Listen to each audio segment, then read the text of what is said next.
So Daniel, we're talking about finishing today, and some people think it's illegitimate. Some people think it's overdone. Some people think it's just for hacks. Yeah. So of course we've tried it ourselves. What's the difference between aging and finishing whiskey? So we're gonna start with the whole history, but effectively aging has to do with the primary barrel that has held the spirit for the vast majority of its life. Yeah. Finishing has to do with the next thing you put it in to change the flavor for some reason. And a lot of people, whenever they talk about aging, they'll also use the term maturing. Yeah. Because if you think about it, technically, aging doesn't have to result in maturing. For example, a whiskey in a bottle, it's getting older, but it's not maturing. We're gonna be saying aging, but aging, maturing, and then... It's all in barrels. Yes. We're not it's all before bottle. Yes. Okay. So first, have a scotch. This is Glenrothes.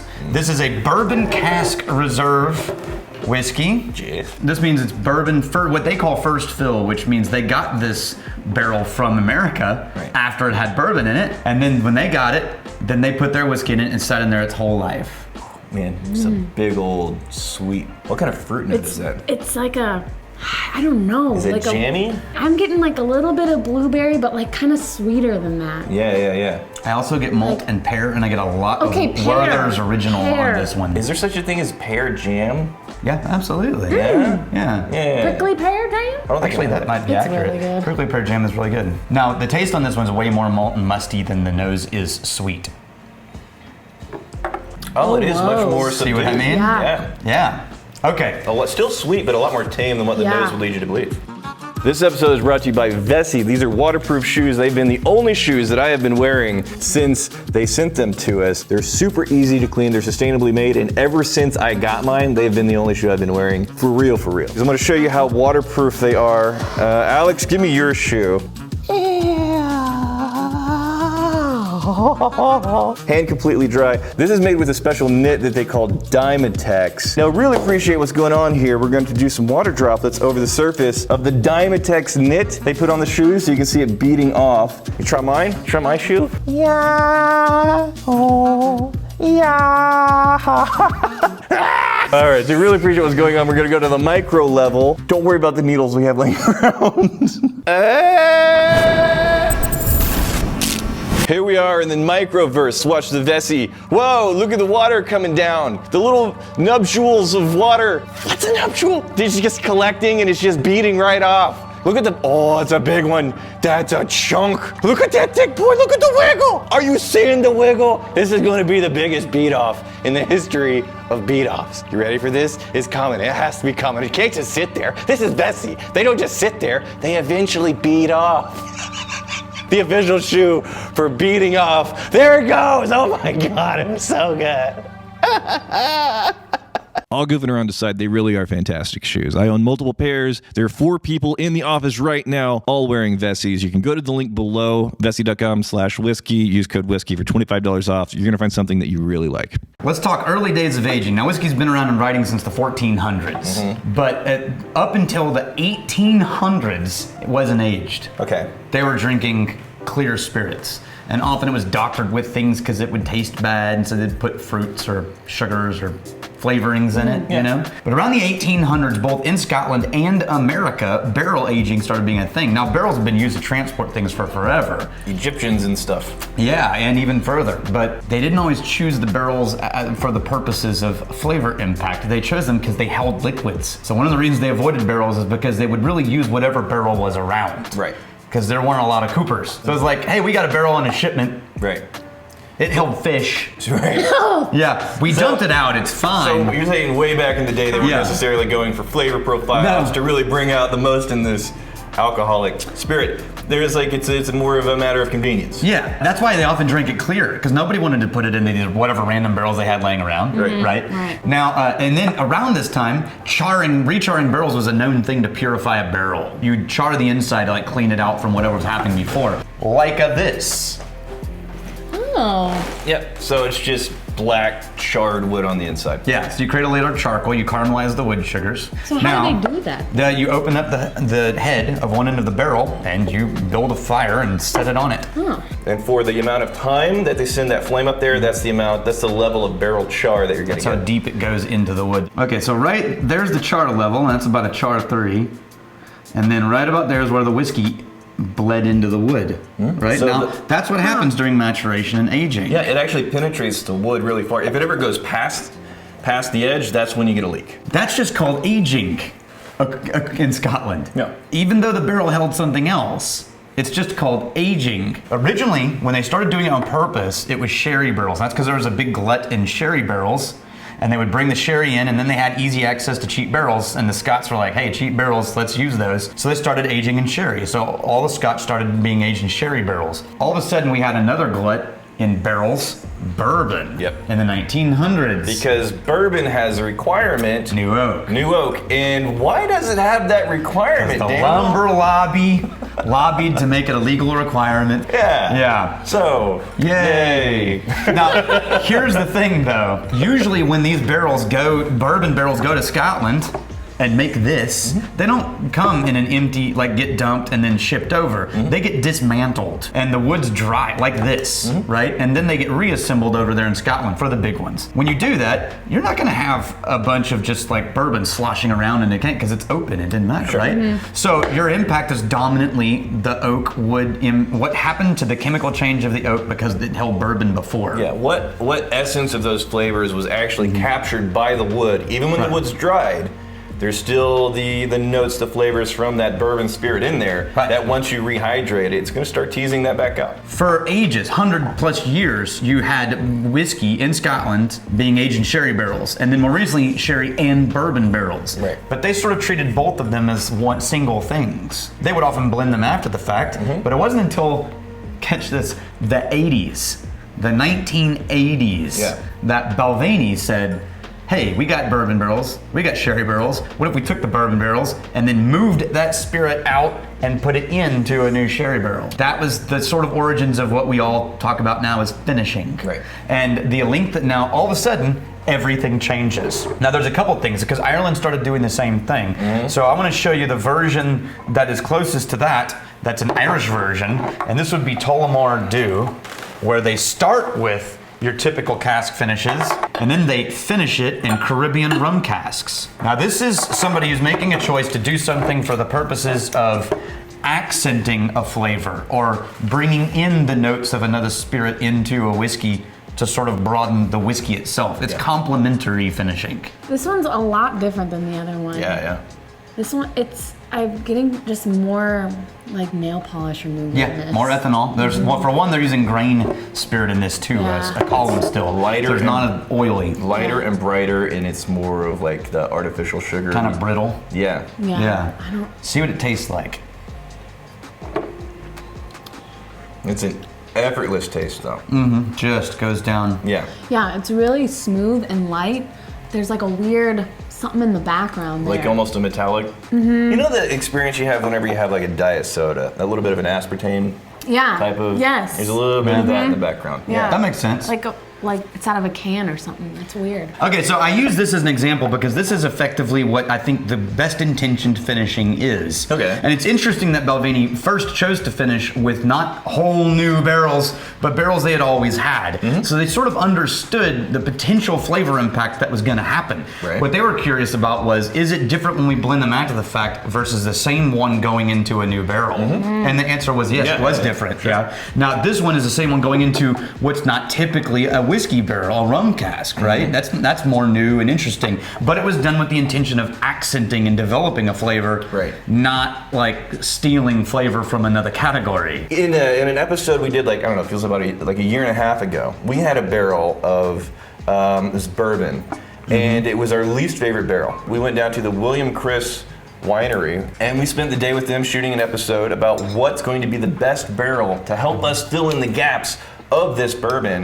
We let the MBs in the Patreon vote on the barrels. We gave the most accurate tasting notes we can. We put it in there, and I'll be damned if it didn't turn into one of the nicest bourbons we had go through here. That is this one right here. Yeah. Oh, nice. So this is our MGP Eleanor. This is the 7521-4 Look at mash the bill. color. But remember, the wine we used is a white wine. Yeah. So it's not adding a red color to it, right? Yeah, So- it was a Senso. Yeah, but it's beautiful, isn't it? First, tell me what you're Whoa, drinking. Interesting. Yeah. It smells kind of nutty.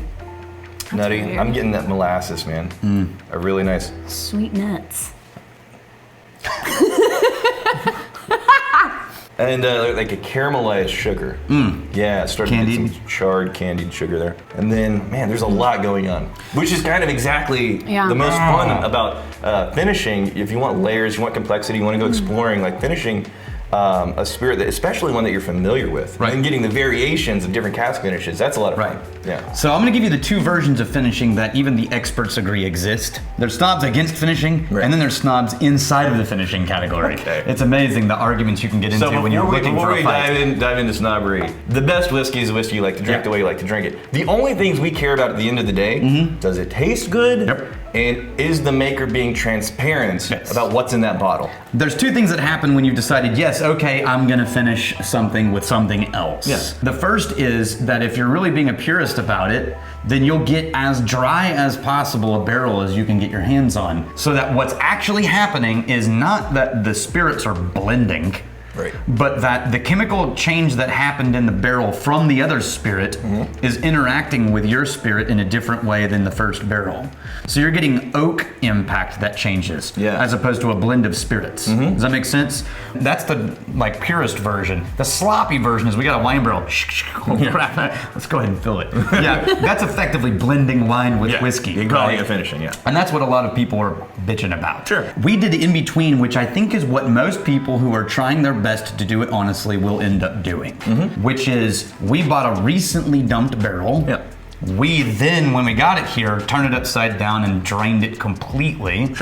Captured some of that actually. It was after we strained it, it was delicious still. And then we let it sit for a little bit. Now, here's the thing. See that soak mark that we talked about earlier? No matter how long we let it sit there and drain, well, no matter how long, but if we don't let it sit there for years, there's still gonna be moisture. Depending on how long it sat in that barrel, whatever was in there before bleeding into the wood. Once we fill it with whiskey, as soon as it gets cold and the wood constricts, whatever was in that wood is gonna be pushed back into the whiskey, and now we've had that's called in-drink, right? Okay. And in-drink. In-drink. Interesting. Yeah. Or, if it's hot right afterwards, it pushes the whiskey into the wood and it mingles with the soaked, right? And then when it constricts, it comes back out. All of those things change. I think the dark earth notes that you're getting are the barrel that came from the Texas summer on this one. And it got really tannic and dry. And then when we added that dessert wine, it switched it into almost a scotch, like that Macallan sherry cask type experience, right? A dried cherry on that taste. Yeah, you can taste the wine in it at the end. Now, there's a different kind of finishing, which is most of the finishing we've been talking about now is trying to either fix a problem or enhance the original spirit in some way. There's another version, which is like, I wonder what the would happen if we did this, which I'm a huge fan of. The answer to that for today, I'm gonna pour it for you guys, is Did you bring it? When they took Dewar's and they finished it in mezcal barrels. So, what? You know what mezcal is? Yes, the word. Smoky tequila. Yes. It's not actually just, but yes, it's effectively in the tequila category, the smoked, the peated scotch of the tequila world. Already I get a black pepper on this nose. That's not your typical Dewar's. This is not your typical scotch. Rex and I fell in love with this one because it was so weird. This is strange. It smells like it'd be slimy. Doesn't it? Like fishy, kind of salt, brine, and maybe some weird snails or something. Try a sip of it. Very first moments of the nose, it's the Dewar's. If I keep inhaling, that mezcal really starts to show up halfway through and on the back end. That's good. That's weird. This is the same, you're watching her have the same experience that we had, which was, what? I don't know what's going on. And then you immediately go like, nah, I gotta try that again. That can't be what happened. It is like this brininess with this freshly cracked black peppercorn. The next thing that will help show you, we're gonna go backwards a little bit into the accenting the existing flavor as opposed to like just dominating the existing flavor.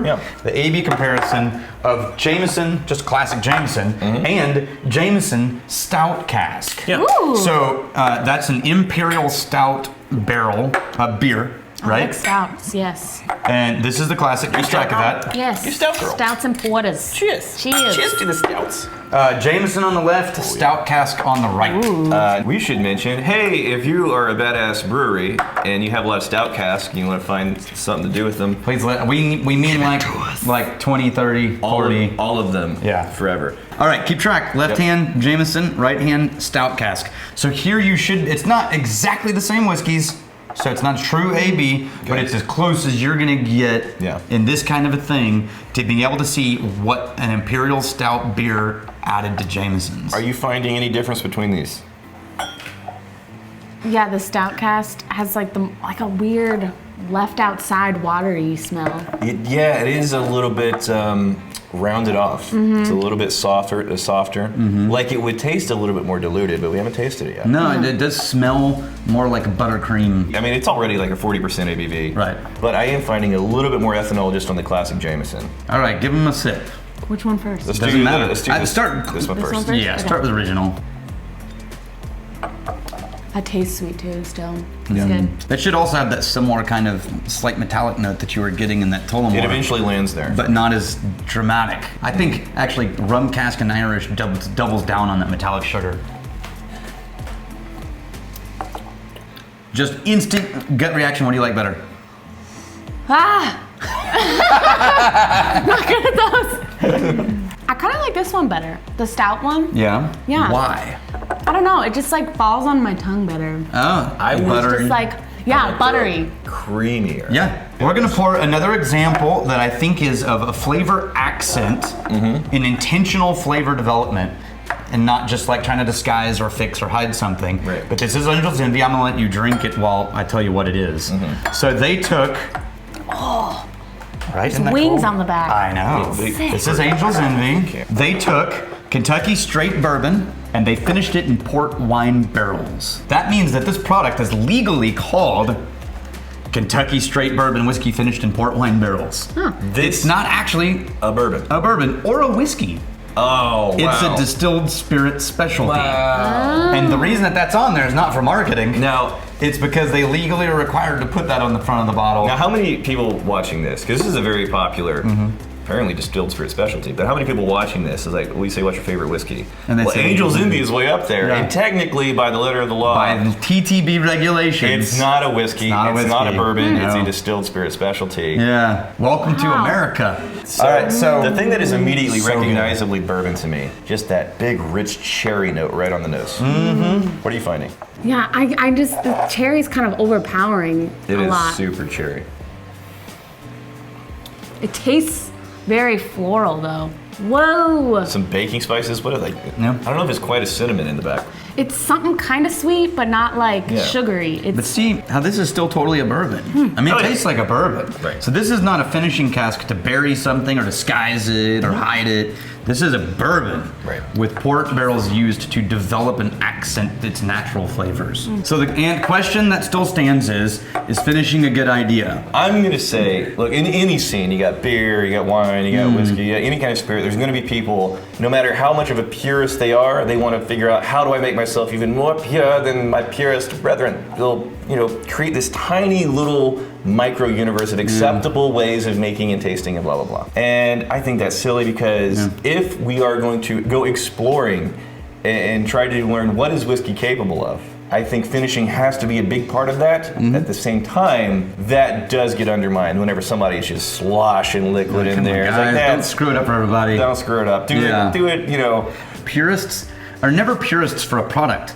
They're purists for a product at a certain time in its history, right? Because if you're really purist, you would drink only new make doctored with fruits and that's the origins of. There are more years drinking unaged whiskey in the planet than there are years of that we've been drinking aged whiskey. You wouldn't really be a purist about what was the most of its life it's been. You should be drinking moonshine only. And put it in a fish barrel. Yeah, put it in a fish barrel. What you're saying is make whiskey great again? Yeah.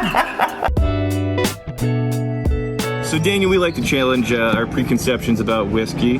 Maybe we heard something and we assumed it was true, and I think in this very episode we may have been a little too presumptuous. Really? Yeah. How do you know that whiskey finished in a fishy barrel isn't amazing. Yeah, how do you know? That gets the text. It's not official at all. That's true. This though, back in like 1992-ish, Brooklotti, you ever heard of fishki? Yeah. You're not gonna know exactly how a finish is gonna turn out until it spends all of that time. Yeah, but you can cheat it by adding a few drops of the thing you think you're gonna finish in just to see what happens. Yeah. It's never gonna be totally accurate, but it gives you directionality. Or you could like do like a rinse with the rinse, glass, yeah. and pour it out and then put the whisk That's in what we there. did, yeah. So let's test the fishki. Okay. Daniel do the sardines. All right, let's do the tuna. Tuna rinse. You get in here. Oh, It's a hot day. This is gonna suck. perfect remnants. Oh, Right. okay. That'll give you like the. Are you okay? Are you okay? Yeah, it's gonna be good. Yeah. Let's prepare your sardines. Juice. That's how you know. Oh, Yeah. wow. Left a lot more fish in there than I thought we did. I could have been a Yours is dentist. clear. The smell is terrible. All right, cheers to you guys. Cheers to history and tradition. Okay. Just like, Kind of greasy. It's actually not that bad, oh, it tastes pretty good. Yeah. What the? Bring on the comments. What in the world is happening over here? Brave new tasting technique. Yes. Brody Alsep, some people have said Rex and Brianna have parent-child vibes. I suggest they are both her dads, effectively making My Brianna the dad. soft mood. Dad? No, God, no, we're not that old. Aw, that makes you guys married, right? No, Cute. Yeah. Oh, there's one about me. they're all about you. Yeah, 80%. They're all my friends. No, God, I can't. There's just all Brianna. It's fine. We're done. We're done here.